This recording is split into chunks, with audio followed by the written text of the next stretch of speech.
बच्चे की जानकारी छुपाकर चुनाव लड़ने का आरोप। वार्ड 11 के नवनिर्वाचित पार्षद की सदस्यता रद्द करने की मांग।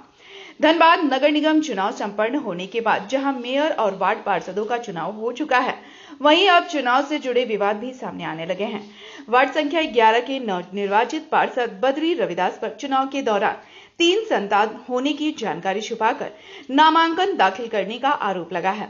इस मामले को लेकर वार्ड 11 से चुनाव लड़ चुके हारे हुए प्रत्याशी प्रहलाद कुमार ने उपायुक्त को आवेदन देकर शिकायत दर्ज कराई है और पार्षद की सदस्यता रद्द करने की मांग की है। शिकायतकर्ता का आरोप है कि बद्री रविदास 3 बच्चों के पिता हैं, लेकिन नामांकन पत्र में उन्होंने केवल 2 बच्चों की जानकारी दी। प्रहलाद कुमार ने अपने आरोप के समर्थन में तीसरे बच्चे का जन्म प्रमाण पत्र भी उपायुक्त को सौंपा है। शिकायत में कहा गया है कि तीसरे बच्चे का नाम सिद्धार्थ रंजन है, जिसकी जन्म तिथि भी दर्ज है। आरोप है कि इसकी जानकारी को छुपाते हुए नामांकन पत्र में केवल 2 बेटियों का नाम दर्ज किया गया है और चुनाव जीत लिया गया। शिकायतकर्ता ने प्रशासनिक जांच के साथ-साथ इस मामले को न्यायालय तक ले जाने की भी बात कही है।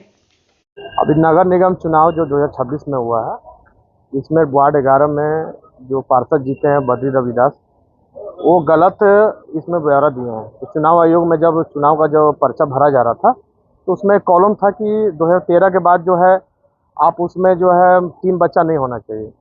तो उसमें ब्यौरा जो दिए हैं 2 मैंने अपना बेटी का दिए हैं और उनका एक बेटा है जो 2018 में उसका डेट ऑफ बर्थ है, उसका ब्यौरा नहीं दिए थे, जिसका प्रमाण मेरे पास है और हमने कंप्लेन भी किए हैं डीसी साहब के पास। डीसी साहब को बोले हैं कि ऐसा ऐसा कंप्लेन है, ऐसा ऐसा जो है इन्होंने गलत ब्यौरा दिया। इस सारा एकदम 11 नंबर जनता के साथ फॉर्जरी किया गया, संविधान के साथ छेड़छाड़ किया गया। अपना जो 3 बच्चा है उनको छुपाया। अगर उसमें देते हैं तो चुनाव लड़ते ही नहीं, तो गलत तरीके से चुनाव जीते हैं। तो उसी को मतलब कि रद्द करने का हम मांग किए हैं डीसी साहब से, उनको आवेदन दिए हैं और उन्होंने बोले हैं कि जांच हम कर रहे हैं, उसमें जो है उसमें किया जाएगा। तो यही मामला है। हाँ, चुनाव आयोग में नियम था कि 2013 से पहले आपका 2 बच्चा होना चाहिए। अगर 13 के बाद है तो आप चुनाव नहीं लड़ सकते हैं। अगर गोद भी लिए हैं तो उसका भी उसमें डालना था। तो जानकारी छुपाया गया। हाँ, जानकारी को पूरा छुपाया गया। उनका पूरा ये हम पेपर दिए हैं, डीसी साहब को दिए हैं। आपको असल क्या मिला? वो बोले कि इसमें जांच कर रहे हैं।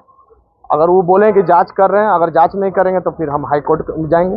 चुनाव लड़े थे नहीं, हम 3rd में थे।